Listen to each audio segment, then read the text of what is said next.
information from a lot of commentators or scholars, if you will. And what has made that effort so effortless is this technology we call the internet. And so a lot of us are on YouTube a lot of times, and we find information, or we might hear something or hear someone speaking, and they might say something of interest.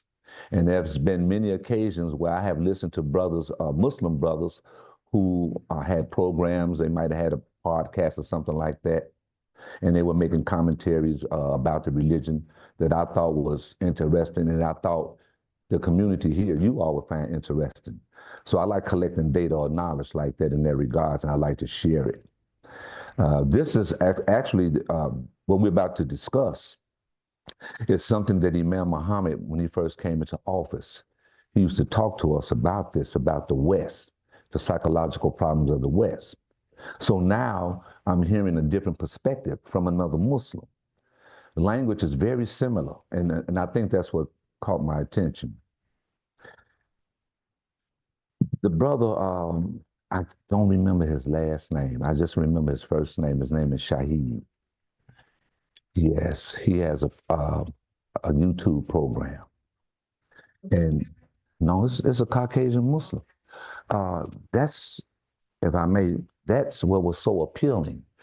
When I listened to this brother, his sincerity of the religion, his knowledge of the religion, it resonates so well. One of the first things I found that I did, I forgot his color. I didn't see that he was Caucasian. His love for the religion just bleeds through. I've never experienced that before with a Muslim outside of African American race. And to that point, we have many people from different nationalities that are in Islam that are sincere.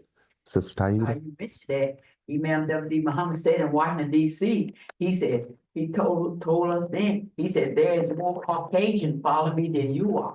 Yeah, I remember that. They're just afraid right now. He said, one day they're going to come and get the job done. And you got an excellent memory. You got an excellent memory. Yeah, I remember that. Yeah, and I would have to assume we living in those times. As the prophet used to say, take this message to those who will hear it and perhaps understand it better than you. And so that doesn't make us an exclusive ummah to the knowledge of al-Islam. So this brother, like I said, he was so impressive to the point that every time I get a chance, I try to tune into one of his talks. So I wish I had a transcript. I'm going to have to get this particular talk and get it to you all so you can go and listen to it verbatim, because it's so profound. So I tried to transcribe it, and I wind up really just taking a lot of notes. I was able to get some of his quotes, but a lot of the things that he said was so profound. So, and this is how he really kind of started out. The conversation starts out talking about a fictitious story, he calls it. And it happened in the beginning of his childhood. It was about the West, the psychology of the West, and how he understood at a young age that he had been miseducated in his psychology and Western thought. He says that going through life, I had no decent or credible education until adulthood. And I can ditto that. A lot of us, if you really reflect and think back, think about your education and when did education really become serious for you. Most of us were near adulthood. Even as a child, being in school, a lot of the things that we were subjected to was just, it was surface. It wasn't a deep dive. We found that we always had to do those things on our own. We didn't necessarily have access to libraries and things of that nature. And whatever few books we had, we tried to be sincere in studying and reading them. So this brother went through the same process. And like many of us, he got blessed to discover what was going on with himself. He says, you have to search these things out. He said, because it was hidden from me. And it can be hidden from anybody, and which it is. A lot of knowledge, precious knowledge, sincere knowledge, and truthful knowledge has always been held back by the so-called elite. And it really started with the religious elite, who initially was responsible for educating the masses. And they were derelict in their duty to the point that they hoarded the knowledge for themselves. They made a unilateral decision that the masses should not be educated, and this would ensure that they would maintain their power. So this is pretty much how a lot of dynasties start. There's some other dynamics in that we're going to come into in a minute. He says that you have to find out that you come from a civilization, and he says this. He said, I found out I came from a civilization that wasn't civilized. That's a big acknowledgement for a person. And really for any human creature, when we begin to acknowledge our faults and our shortcomings, that's a great step in advancement towards spiritual growth and all of the other growths that we need in our development as human beings.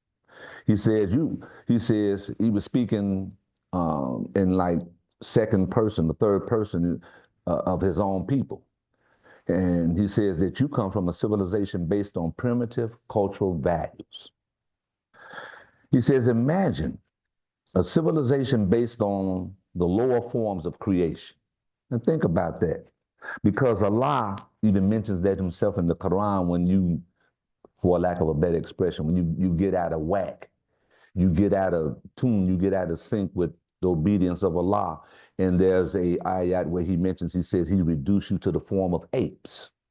So we can see that this is a relevant point, that somebody could exist on that level, where they are almost on the same level as the four-legged creature in terms of communication, in terms of just general living standards. History has borne us the truth that we've seen societies whose language was subhuman, whose lifestyle was subhuman. We have artifacts in the museums of communities of people who actually lived in caves, and not the kind of caves that you find in Petra. We're talking about raw caves where a hole was in it from nature, and they just crawled up in there and just started living. Didn't create no living condition, but just started living there. So there were societies that lived like this. So we can see that these things can happen, and that I think that's what the brother was pointing to, that some of that society was just some of his people. They was just that uncivilized, just that uneducated. He says that if you come, he says,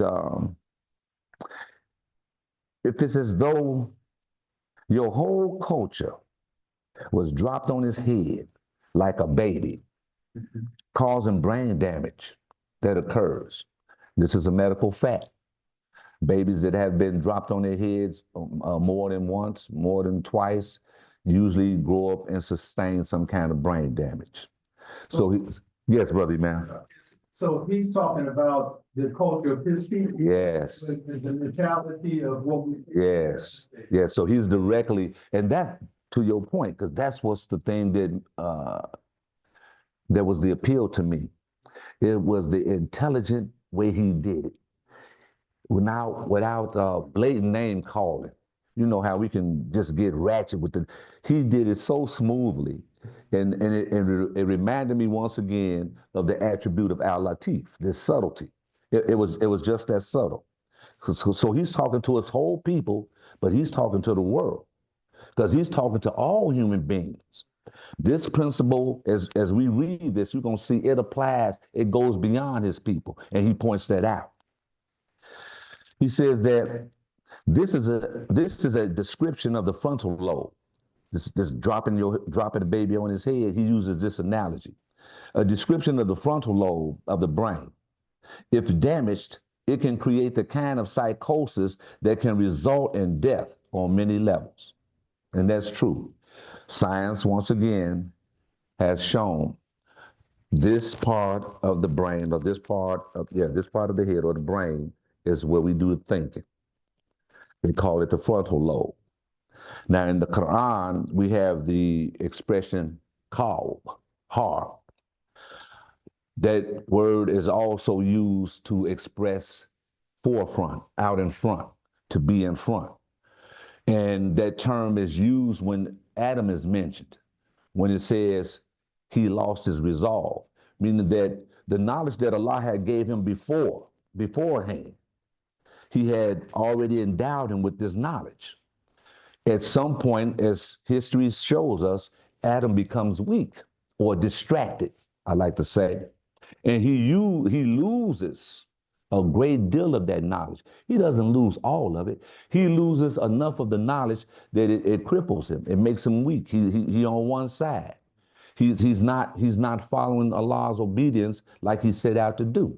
And of course, you know, as the story goes, he's redeemed. He's saved. So this brother, he's using that analogy in general to show that we can go through that same process. That when we don't use the capacity of this in this totality, in this fullness, in the direction that Allah wants us to, it brings us harm. It causes us destruction on all kinds of levels. It brings the kind of death that, as they say, you wish you never had. Because you know, because in the scheme of death, on the many levels of death, when we describe the many levels of death, it's just that. In each level of death, especially if it's of a negative concern, you don't want to deal with it. You don't, if it brings some kind of pain, if it hurts your kind of memory, anything that it might bring in that regard, you don't want to deal with it. So death coming on many levels like that can be quite distracting and quite painful, he says. So he says, coming into a civilization of a so-called culture that completely failed to develop on all levels, once again, completely failed to develop socially, economically. The economics that were gained were from pilfering, taken from somebody. It only exists, and he uses this analogy, and I like this, because the so-called culture that failed him, he says, this culture, in his analogy, is like a moronic bully in a school who pushes people around as a kid. He never paid attention. He never learned. He never studies. He never changes so that everyone else will have an appeal or like him. Everyone that he ever bullied eventually surpasses him in adulthood in every conceivable way, in maturity, in skills, in knowledge, and intelligence, in careers, in health, in relationships, in everything. He remains a stunted man-child whom nobody can stand and nobody wants to be around. That's the West. So this is what he says, right? The spiritual West, the psychology of the West, because they have taken this kind of thinking, this kind of cultural thinking, they are persona non grata. Nobody wants to be around them. Yeah. It's descriptive. He's giving up the American West and his culture and everything. And actually, when we look into the history of America, come back to the early part of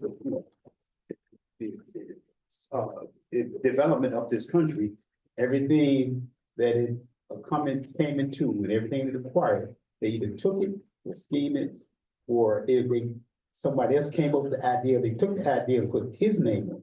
I'm smiling because I'm getting ready to come into that. Anything, everything else developed and invented, Yes. taking and he Yes. had control over it, or control over the people that develop those things. So it is. Yeah. Like I said, I really love this honesty. He said every Westerner has been deprived by their ancestors. Every Westerner, all of us here in the West, have been deprived by our ancestors in terms of righteous knowledge, deprived of a history that they can be proud of, a history that gives them a chronological record of their development and advancement as a people. They've been deprived of this. They've been given a lie, myth. Yeah, lie after lie, myth after myth, inaccurate stories after inaccurate stories. The West, he says, is just a primitive.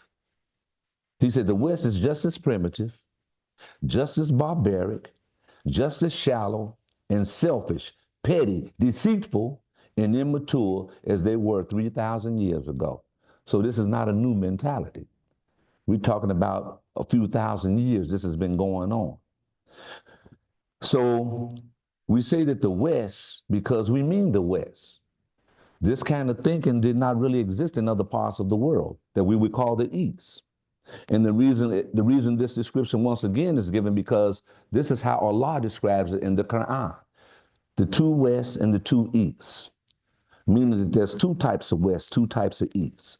And so this particular West, this West that has taken the downside of psychological approach to things is what he's referring to. We say the West, and you can't separate it. Why? Because of its imperialism. The imperialism from a nation in which imperialism came from. They can't even deny it. This is not even about the endless crimes of the West. This talk here, it's not even about that. Or the crimes committed against the rest of the world. We're talking about a whole culture, the so-called civilization that has failed all of its own people and all of humanity. You literally had to suppress and oppress, burn, loot, destroy everything everyone else had, everything that they built, everything that they accomplished, just so that you can make yourself and your civilization look developed, to Brother Imam's point. Only by de-developing everybody else, that's how you was able to achieve that. You destroyed the development of everybody else. You had to tie their hands and feet so you could beat them in a race, like a dumb bully who cheats on his tests, cheats on his homework. He might get an A, but he's still dumb and stupid. And you don't progress educationally at all. Your appearance of knowledge on a test that you cheated on is short-lived. Whereas you can lock the smart kid in the locker, but he's still the smart kid. Imagine you go all over the world and smash up things that other civilizations have built. You loot, you steal their concepts and their philosophies. You sit up on this mountain of stolen goods and you declare yourself to be rich by your own merits. Imagine telling this lie to your children, to your grandchildren, generation after generation after generation. You tell this lie, you tell this lie. How do you think that's gonna go? You didn't invest in creating actual merit. You cheated, you lied, you stole, you brutalized. And then you tell your own people that everyone else in the world has nothing because of how better you are than anyone else. Isn't that so childlike? How long is that life going to be sustainable? There are people who actually have civilizations, who created and didn't pillage and plunder their way to success. And they are still that way today. Even though you have oppressed them, and you're still the same way you are. So the West has let its people down. A good example of this is African Americans. Can you think of a people who were more held back, more deprived, more sabotaged than the African Americans? You took everything away from us and took us away from everything. We started here with less than zero, literally regarded and treated as less than subhuman, not allowed to learn or read or write anything for hundreds of years. But see, we come from a people of accomplishments in one way or another. Not a people of piracy, not a people of plunder or misappropriations. We come from a people who built and created, developed civilizations in our own countries, our own lands. And even though you did everything you could to suppress them, to hold them back, you're still doing the same thing today. So, no one can dispute the fact that African Americans have become a global superculture. Culturally, We are a superpower. Whatever power that anyone has, it's infused with the soul, spirit of the African American. Almost those same words. I think me and Muhammad speak them same words. Yes, yeah. Not too long ago, really. And I don't know where his brother was when Imam was espousing all that wisdom, but I'm just so glad to hear it, refreshed again, that somebody else caught on, especially outside of the African American Muslim community. That's what makes it wonderful. And not a I want to make sure we're not trying to suggest that this brother be put up on any kind of pedestal, anything like that. No, that's not the case. This is just recognizing sincerity. How once again, this is once again Allah saying that wherever this Quran goes, whoever it touches, if they're sincere about it, it raises them up. It raises them to eminence. It puts them in a state of respect, of love and respect. He says that China, he mentions, who has been around for over 4,000 years, was set upon by the West. They tried to destroy China by flooding the culture with opium. America has tried for decades to destroy China, but China has prevailed, and it's surpassing America in everything. Their technology is better than yours. Their relationships with the rest of the world is better than yours. Their economy is better than yours. Their schools are better than yours because they are a people with homegrown accomplishments and development. People like this, with a history of development and a legacy like that, simply cannot be held back for any length of time by a people who do not have a similar history, who have never actually invested in their own civilization. The West is going to be left behind. You're going to get surpassed. You're going to be no more than a footnote in history, because the people of the world who have genuinely developed civilizations will not be kept down indefinitely. No one has bounced back faster than the Muslims because our foundations are strong. Our history is strong. Our achievements are many. Our culture is too rich. Our beliefs are too powerful. You can only inflict superficial damage on us. The so-called damage done to us can only be likened to a flesh wound. Our empire was never based on being a political entity, and that's beautiful. And that is our salvation. Political government is a byproduct of our belief, a byproduct. Once again, it comes from the attribute of Al-Latif. Our empire is an empire of faith, and that empire remains completely intact today and will always be intact. Everything you call Western achievement is stolen. From your architecture to your philosophy is stolen. You are appropriators, cheaters. Even your Greco-Roman philosophers, who themselves took from the Egyptians, the foundational thinkers' works would have been left in the dust bowl of history had it not been for the Muslims. Yeah, so even the work that the Egyptians, those sciences that we came into, the Muslims translated those out of Greek and put them in the language of the people so that they could understand. And that's what caused folks to flock all over the world to the different universities. It was the influence of the Muslim scholars.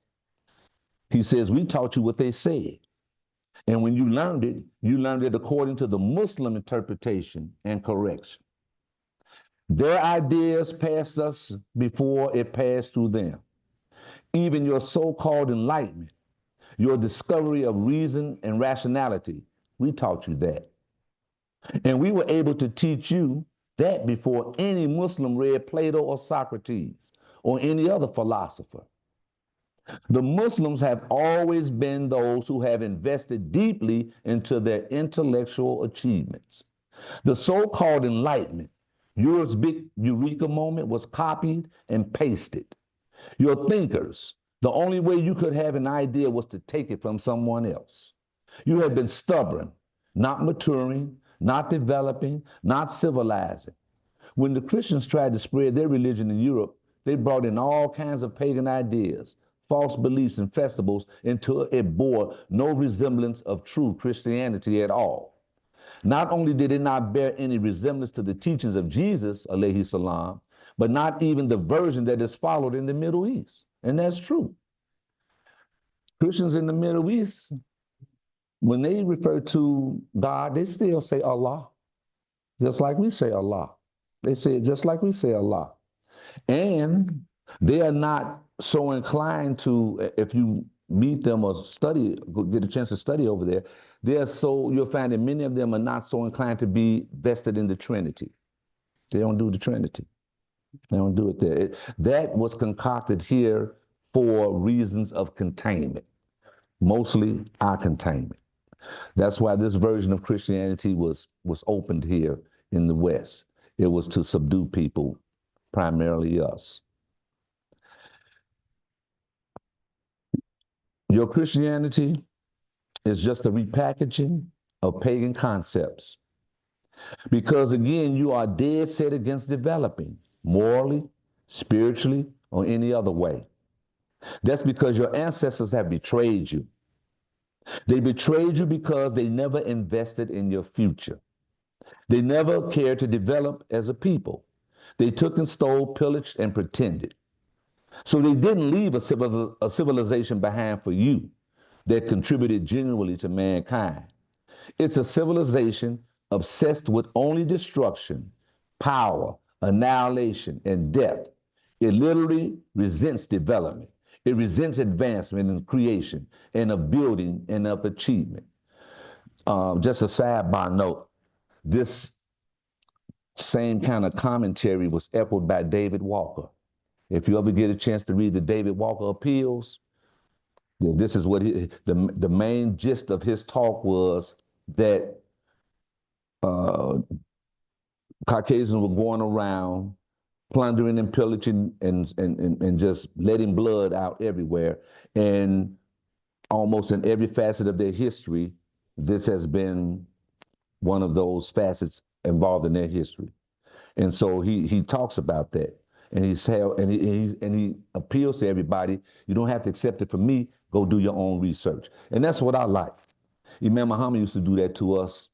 He would it would be an expression or a term, and he would talk about it over the air. And he wouldn't necessarily break it down. He would tell you, go in the Quran and find it. And he wasn't being facetious. It was to motivate you to study. Yeah, because when you found it on your own, it had more value, and you retained it, as opposed to somebody handing it to you, and you say, okay, yeah, I like that knowledge, and then one ear and out the other. It's incredibly negative and dysfunctional. It's incredibly harmful, these misachievements of yours. You literally measure power by its ability to destroy. You know? You literally measure power by its ability to destroy. So you're not accumulating power for the sake of elevating mankind and helping mankind and advancing mankind. You use the power to destroy. This is why, another sidebar, this is why the only way that they can really become superheroes is through fantasy, Hollywood, and TV. Because Allah would never give them a power like that because they would misuse it. They've already proven it. He gave them the power. That superhero idea was stolen too. Exactly. Greek mythology. And I remember that's what they did when they made what's this thing? The guy that made Rocky. What was the army movie he made? Rambo. Rambo was made because they were losing in Vietnam real tough.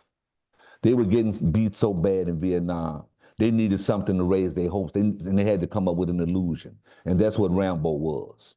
It got them all riled up and charged, even though the real Rambo, the person that was doing that, was black. Brother Imam? That's been their plan and their scheme. They look bad in real life, but in cinematic terms, they try to bring themselves. Yes. You see it in boxing. Yes. You see it in war movies and stuff like that. Like the imagery. And it just so happened it was just only by the skin of their hide that they won the Japanese war between America and Japan. But when you say the skin of their hide, but how was that skin of their hide? 2 A bombs. 2 A-bombs. That's how they won. Once again, to that point, the treachery, the ability to go beyond the limits. And what are those limits? They was established by the prophet. You don't kill the plants. You don't kill the women. You don't war with children. You don't war on property. It's mano y mano, man against man. That's the way it's supposed to be. But because they have cowardness in their DNA, it's hard for them to come to grips and do stuff like that. And also, it's in their belief system.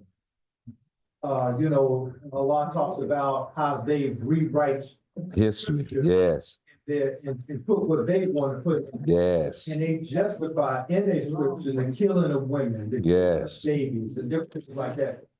I remember watching a YouTube video, a rabbi saying that it's justified to kill babies because they would not be able to grow up and get revenge and whatnot, you know? And it's in their book, the Tanukh, you know, it talks about that. yes. You know, a lot of people don't know that a lot of these things that we see going on, this is philosophy. Yes. Where they have rewritten and have passed it on to the people and they accept it. That's scripture. Yes. As once again, he says it's incredibly negative, dysfunctional, it's incredibly harmful. So you literally measure power by its ability to destroy, not to create, but the ability to oppress, not to create. He said, don't misconstrue this, thinking that this has to do with color. This is a good point. It has nothing to do with race. None of this is innate. This is part of your DNA. It has nothing to do with it whatsoever. This putting together of physical traits with character traits is a sick mental game. This is about culture, the legacy of a culture that never matured. And when I say when he took the race thing out, this was directly referring to his people. So a legacy of underachievement as a so-called civilization that thought that taking things by force was with merit and who took pride in it. A culture that took value in the means of achievement and not the ends. The achievements are through viciousness and cruelty, and they make of it as though it was all an honest day's work. The Western attitude towards winning is at any cost. Even if the opponent's legs and hands are cut off in a race, the West would declare itself the winner. This is a failed culture, a culture of death. Terms like black, white, yellow, brown, all made up to divide the human being from the inherent makeup that was put in all of us, and that is our fitra. That almost sound like Imam Muhammad there, did. Yeah, this was his words. Stop using these color applications to divide us. You use opposites to show discord and confusion, not to show how they attract one another. And your biggest contribution to humanity is racism, sexism, supremacist idealism, imposing a color code on the human race. That's your biggest contributions to humanity. That's sad. You're only being reminded of these things so you can come correct. So this is constructive criticism. He's not trying to bash them over the head. He's hoping that somebody will open their mind up and listen to what he's saying and correct their soul. He's making an appeal to his people to come correct. He wants salvation for his people.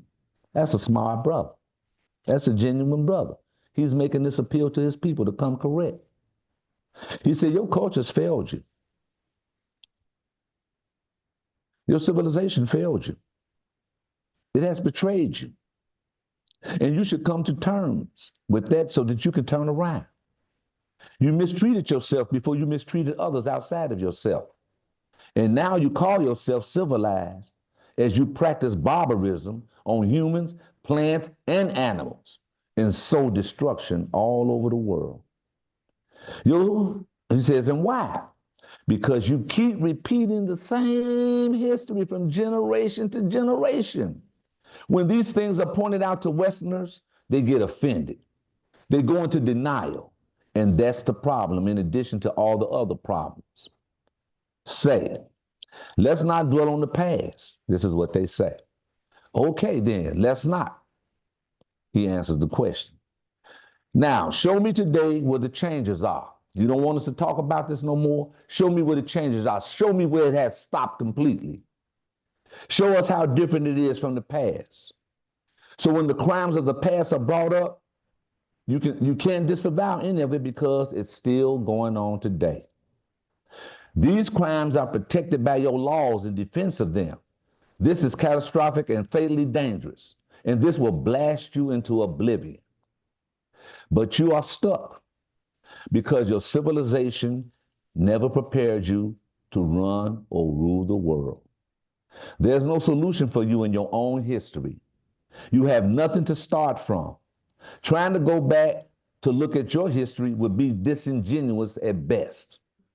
So-called Western civilization is a myth, and you won't find any solutions in it. Your history does not provide any guidance for you. Your need for dominance has and is the reason for your destruction.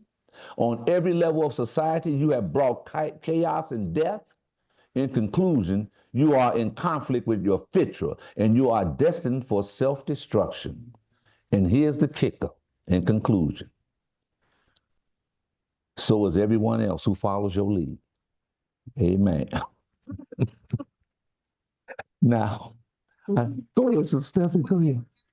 That made me think of when we were kids, they had that show Tarzan of the Jungle, just to what? Oh, yeah. This white man was in the whole jungle of Africa, Yeah. bringing through the trees and. Insulting.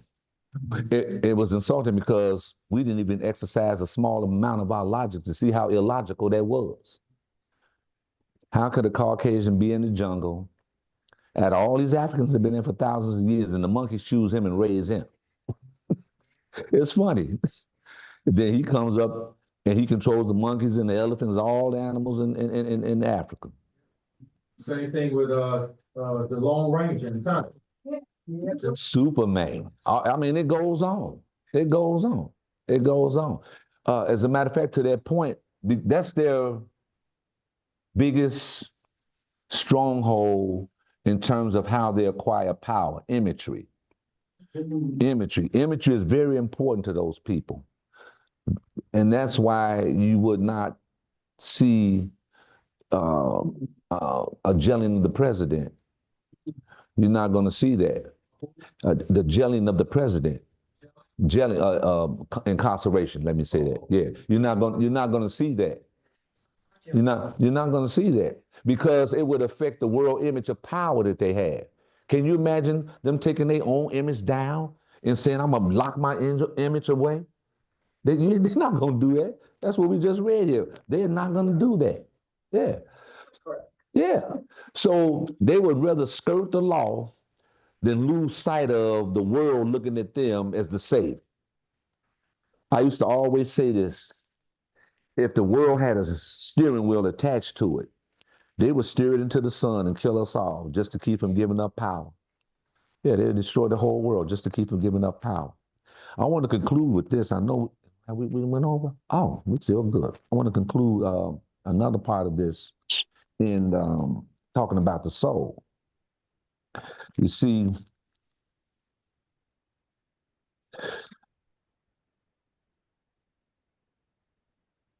the dominance of the soul is really the centerpiece for most wars. And what we mean by that is that there is a need for whoever it is that wants to do that to control people's souls. The way this is accomplished is through control of the psyche. Now, unbeknown to most of us, the word psyche, it means soul. That's what it means. The term itself, it means soul.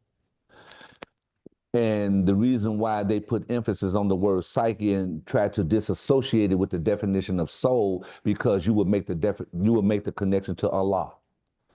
Because when you talk about the soul, the only thing that's worthwhile talking about the soul is this connection with Allah. Other than that, what you want to talk about the soul for? It's not, it's a boring conversation.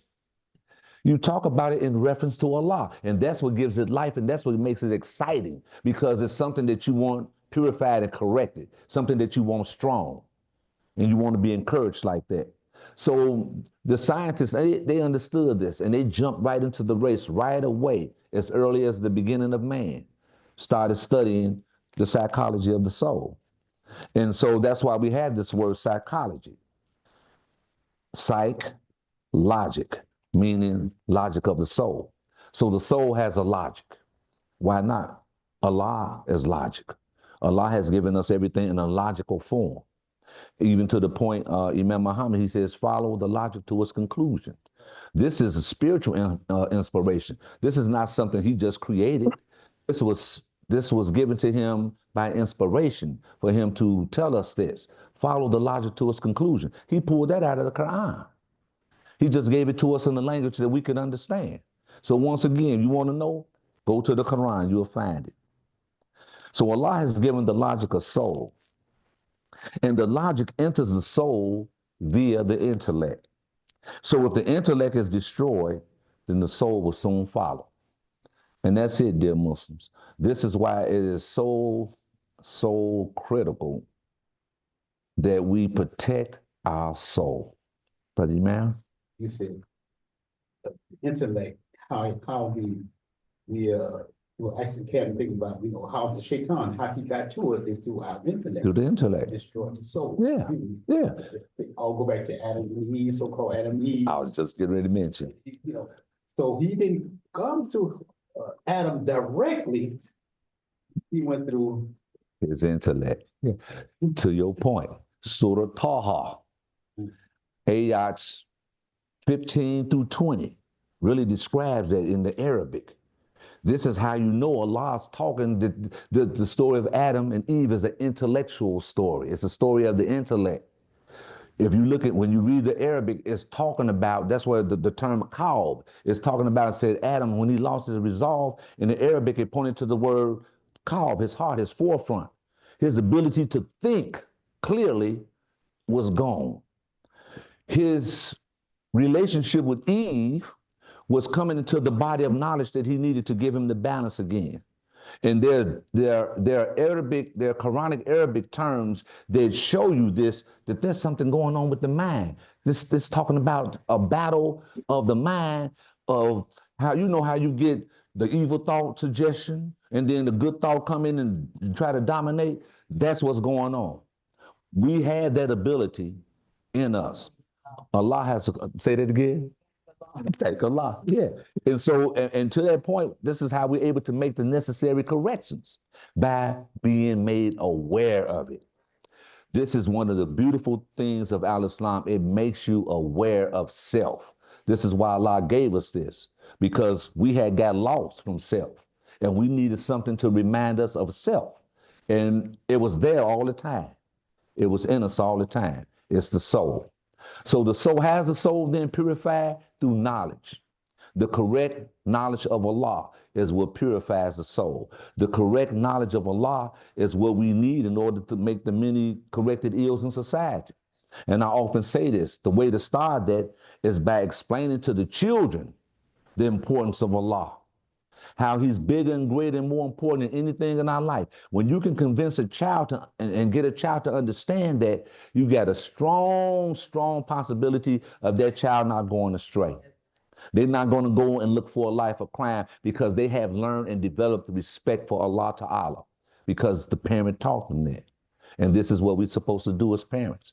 And I mean, to the point where the extended parent, meaning that you might not have children of your own, but you have motherly and fatherly gifts that you give to the wayfarer, to the stranger, the strange child, the wayfarer child, the child that need that support, the child that come from a home who didn't have a mother or a father, or the mother and the father was present, but not in spirit, not in intelligence. They didn't have the necessary guidance, the knowledge to put that child on the right track. So the child winds up venturing out into the world, into the streets. And this has happened to a lot of us. That's going on with a lot of us. So it's the soul. Once again, we return to this. It's very important that we always look to purify the soul. And the way to purify the soul, the intellect, is through the deen, getting the proper knowledge, learning more about Allah, developing our relationship with Allah, and coming close to Allah. The information you just read. What is age? I would imagine him to be between 55 and 60. I think we've probably been around one. Yeah, yeah. All that, yeah. Yeah, and he has. I was introduced to him by another brother, a friend of mine. He sent the post to me, and then I watched it, and I've had subsequent posts that he has sent to me, and I watched them all, but this one here really, really caught my attention. Pretty much like when the pandemic first was set upon us, and I can't get that term out of my head. It was when it was first set upon us. There was a Muslim sheikh. I can't remember his name, but he spoke so eloquently on how we were supposed to respond to it. So I transcribed a lot of his speech, and maybe one day I'll get back to go back and visit it in a Juma or a Talim just to enlighten everybody about it again, because the things he said was so profound. And his position, he came from Surah Al-Kahf. He came out of that surah with his talk, and it was so beautiful as he was pointing out and showing us how we are to look to Allah for the management of our religion. We're not to allow outside forces dictate how we're going to pray, when we're going to worship, et cetera, because that's what happened during the pandemic. They tried to tear our world up, telling us how and when to pray, the distance you had to stand. Oh, it caused a lot of friction amongst Muslims and non-Muslims alike. And so when I read his commentary, I just thought it was so appropriate that if we shared this and we had this perspective, that we can get back on course against Sirat al-Mustaqim, because they scared the heck out of the Muslims. Because we were scared to come in and stand. Yeah. Oh, brother, I ain't gonna name the city. I went to a masjid. They had big circles on the floor, 6 feet apart. And I didn't know. So I went to go stand by the brother for prayer. He looked at me like I had the plague and literally ran and jumped to another square. But how did you know that? What do you mean? How did I know? How did you not know everybody was still doing 6 feet? Yeah, they were. Because there was some message that wasn't adhering. We was not adhering to that here. There was centers that wasn't doing that. So when I went out of town and ran upon this particular place and they was doing it, I was like, once again, they allowed this culture to penetrate a belief system that's founded, that's solid and founded. But they said that there was plague at the time. There were pandemics. And Sure it was. Sure it was. And go back and look at how it was handled. It wasn't handled like today. And it doesn't have nothing to do with those times and this is the day. It's the principle. Remember, principle is universal. And you can take it back 1,000,000 years and take it forward 1,000,000 years. It's not going to change. And that's what the Quran stands on. It stands on a universal principle. And that's why we believe it to be the book for all times. It's not going to change. We might change, but the words in the Quran are not going to change. They even got an expression now, this thing I've been hearing lately. I'm going to try to get into it. What is this thing, new Muslim? What's a new Muslim? We had to think about that. What's a new Muslim? That's a baby being born, eh? I would. Allahu Akbar. Yeah. Yeah, new Muslim. Well, there's a lot to be said. No one interpretation would be the one, but from my observations, it's a new kind of thinking. It's a new consciousness, and actually, it's not for the better. And that's my point. This so-called the new Muslim, they're missing quite a few essential things in the religion that makes the religion weak. It waters it down. It's almost like, what's an example I can look for? Well, just go with the term bida, innovation. We start, bida, innovation, just making up stuff. Innovation. Yeah. And the prophet warned us of that. Hadith. Be careful of those things. And that's just what it is. Coming up with ideas that are unfounded. We trace all of our doings to the Prophet, sallallahu alaihi wasallam.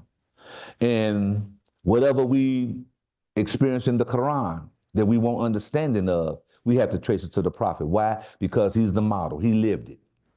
And we don't always have the necessary capacity to interpret or translate or understand certain things in the Quran. Why? Because this is why we told it says some of the book is allegory, some of the book is symbolic, some of the book is plain.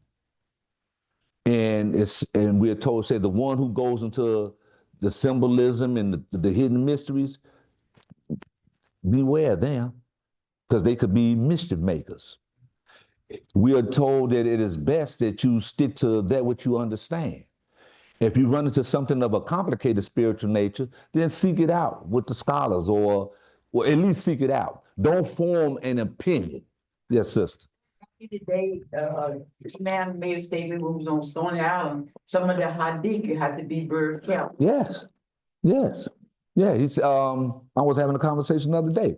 I was saying most of the hadith, if you care to go that route, we have to be able to trace them back to the Quran. Yeah, for the most part. And even in addition to that, your own common sense is going to tell you. Because most of the hadith, and just like the religion, it really addresses your common sense. And that's why I said Friday, this religion is simple, but yet so profound. And Allah intended it to be that way. Because had he made it complicated, as he told the prophet, it would run the people away. He instructed the prophet, sallallahu alaihi wasallam. He said, don't do anything that would cause people to run away from the religion. And so we have to follow that same course. We have to go out our way not to be offensive, if it can all be possible. And this is why we are guided to watch our tongues. Watch our tongues. We say that's the majority of the people in hell are going to be because the prophet said he pulled his tongue out. Yes. So we got a lot to look forward to, dear Muslims. A lot to look forward to. If there are not any more questions or statements or concerns at this point, Imam, I think he's going to come and give us some announcements. We're on schedule with 4 minutes left to the program, and I think we have addressed everything we need to address. Yes, Sister Stephanie. Link to that. The brother. Yeah. See if I can. Okay, when I get out. No, I'm gonna do it today because I forget. I'll do it today.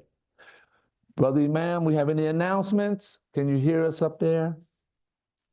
We have any announcements?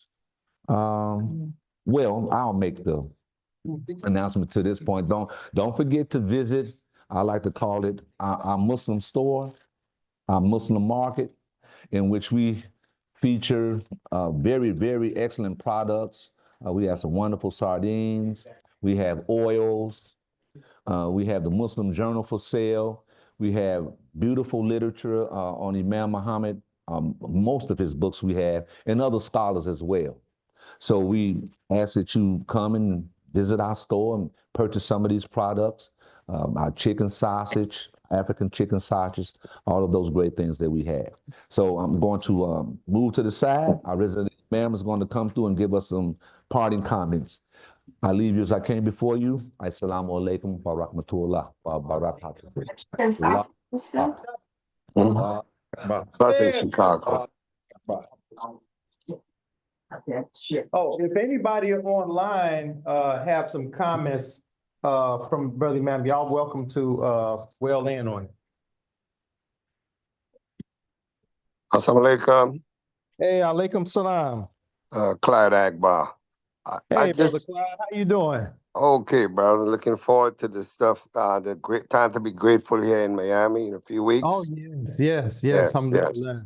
But I was listening to the brother, and he said two things I wanted to mention. He said, and someone told me that about a few years ago, that common sense ain't so common anymore. Yeah, that's very true. And I'm finding out that to be true, And he Mhm. also, and he also mentioned, and this applied to me personally, about Rambo and Vietnam. Mhm. And as a Vietnam veteran who was involved, and I'm still messed up from that. It makes me think about the damage that they caused some of us too. Mhm. And Mhm. that's something I'm steady working on. I just wanted to mention that. Alhamdulillah. And alhamdulillah, very good listening to you today. And thank you, brother Clyde. Brother Clyde is, I just want to, Mm. he has been a good helper, supporter of me in this here position at the Baha Center, and especially in his position when he became the president of the PLLO organization. And I really appreciate him, from a distance. He works with us here in Chicago. So keep up the good work, brother, and may Allah continue to bless you, guide you, and help you. Yes, sir. Same to you also. Yes, Assalamu sir. Alaikum salam. Anyone else have comments? Alhamdulillah. This is our Islamic perspective hour where we're trying to reach out. First, I want to sit back and say, Alhamdulillah, it's a blessing being back home. It's kind of, I thought that my going away was going to be a situation where I'm going to want to come back home really quick. But it was really a break. I got a lot of rest. My son and his wife was really, really good host and hosting my wife and myself. I enjoyed my grandkids, my family there in California, and it was good. So when I came back, the first thing I did was slept going back to work. My body was still and I don't know what it is. You'll go on vacation to get rest, and then you come back and you feel like you got to get some more rest. Is that what it is? Every time zone you go through takes a day to recover. Yeah, I don't know what it is, but Sister Zahira say jet lag. So alhamdulillah. But when I came back, my mind was not on things that was happening. My mind was on my bedroom because it was so cold because I knocked all the walls out and doing remodeling in my bedroom. So my mind was on getting this drywall back up. And I forgot all about our social event that we had Saturday until Imam Lawrence called me Saturday morning and said, could you open up for me? Because I'd be a little late. I'm like, open up for what? He said the social. I said, oh my God, brother, I forgot all about the social. So I felt obligated to come join for what little time I could, in the work clothes. And it was good to see young people coming out and showing the new electric slide dances and different things like that. And we, inshallah, we hope to keep building on this here and hope that, we can encourage believers to come out and enjoy company with like-minded people, enjoy interactive entertainment. And we had everything going on. You had chess for those people that want to play chess. You had karaoke for those people that want to do karaoke and different things like that. And yesterday, people was even mentioning about having games. The Imam Lawrence Najee, the Islamic games that he put together. So maybe The trivial question. the trivial. So inshallah, man, I think that next time that we have it, that we should do that, period. Because everybody enjoyed it. So we want to encourage people to come out and let's have enjoy each other company with interactive activity. You know, we have food and cake and celebrate everybody's birthday and different things like that, you know. So that was a plus. So also we have Black History Month coming up, and it's fast approaching. We got two great events that's coming up that's fast approaching. Ramadan is in March. So this year's Ramadan activities is going to be on Masjid al-Taqwa. So they're going to be dealing with the two Eids, Eid al-Fitr and Eid al-Ahad. It's going to be on them. And also the major Laylatul Qadr. We'll still be doing our Qadr, but we'll have a united Laylatul Qadr also that's going to be that's going to be on Masjid al-Taqwa. And alhamdulillah, you know, it's kind of good because it's a lot, you know, on anybody who puts on them things, if it be on us or if it be on them, you know. So we got Ramadan that's going to be coming up in March. February is Black History Month. And what we want to do for this month of Black History Month is talk about our evolution coming from the Nation of Islam into El-Islam. And we want to have some presentations on all for a weekend, or if it be Sunday.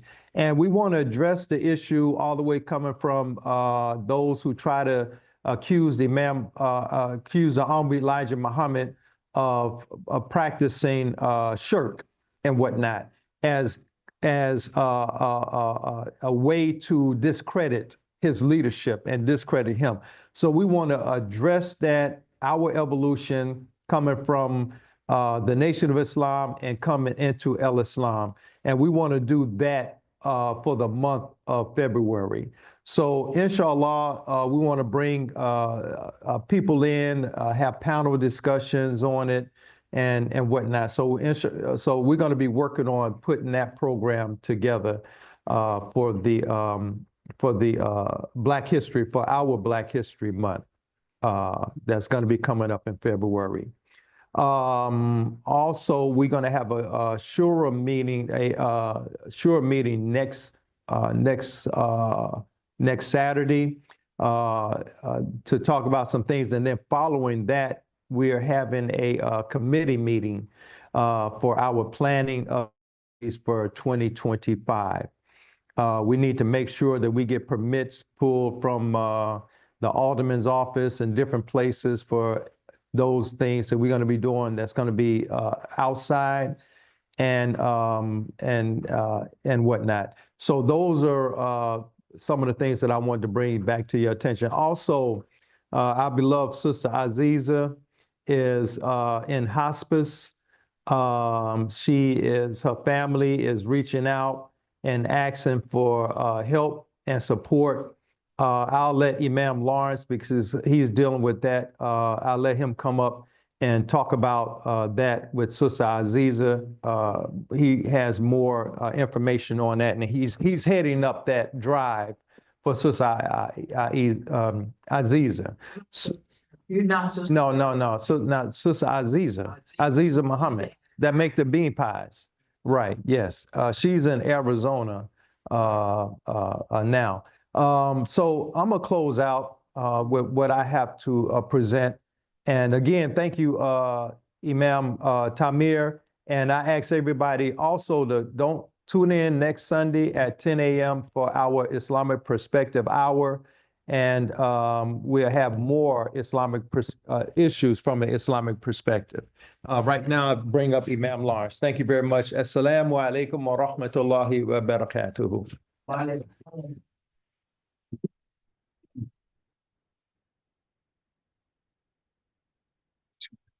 Okay. Thank you, Brother Imam. Assalamu alaikum. Questions. Oh, okay, sure. There are some refreshment we have, you know, after the gathering for today, after Talim for today. You can close out. Yeah. Yes. This is some information on our beloved sister, Sister Aziza Muhammad, who live in Phoenix, Arizona. She's been living there for maybe about 7 years or so, like that. She moved there, relocated from Chicago. And Sister Aziza, one of the pioneers of the our community, and she actually had been a very big supporter of the community, especially here at the Ethan Bahar Culture Center. So this is an appeal that my wife was talking to one of her daughters, and she told her, you know, maybe about a couple of weeks ago, close to a couple of weeks, that her mother, Sister Aziza Muhammad, is in hospice. She's, you know, when the person is in hospice, they're pretty much the end of their life, and her her health is really, really, you know, I guess very, very serious to grave because she's rejected all, her body's rejecting all form of medication and her food and drinks, so she's not taking any food either. So, you know, we pray that Allah that, you know, He be merciful to our sister and to her family. So my wife started with our family, you know, my family, immediate family, you know, asking for a donation too, because she wanted to, her daughter wanted to purchase a janaza package. I understand they have a janaza package there in Arizona. It costs $3,000. It would take care of all the funeral arrangement, everything. So she started a campaign in my household. You know, we got together some money. And so I took that campaign here, brought it here to the Baha Center and made an appeal to all the believers here. If they wish to donate something to help purchase the janaza package, I have some information, contact person, and a phone number. And I'll give you that at this time. His sister, her name is one of her daughters, Nimet. Nimet. Spelled N-I-M-A-T. I was saying it Friday, but thought it was a misspelling. I thought she was trying to say Naima, but it's Nimet, N-I-M-A-T, because I confirmed with my wife. She said Nimet, and the last name is Claytor, C-L-A-Y-T-O-R, Nimatclaytor. And if you wish to donate something, you can just call her phone number at 773-425-3059. Again, 773-425-3059, 3059. If you want to make a contribution toward the purchase of the janaza package that she's trying to get for her mother. So we pray and ask Allah to be merciful and continue to bless us here at the Ethan Bahar Culture Center and bless the Ummah, the Muslim Ummah here, and bless us too. We thank Allah for everything that He has given us.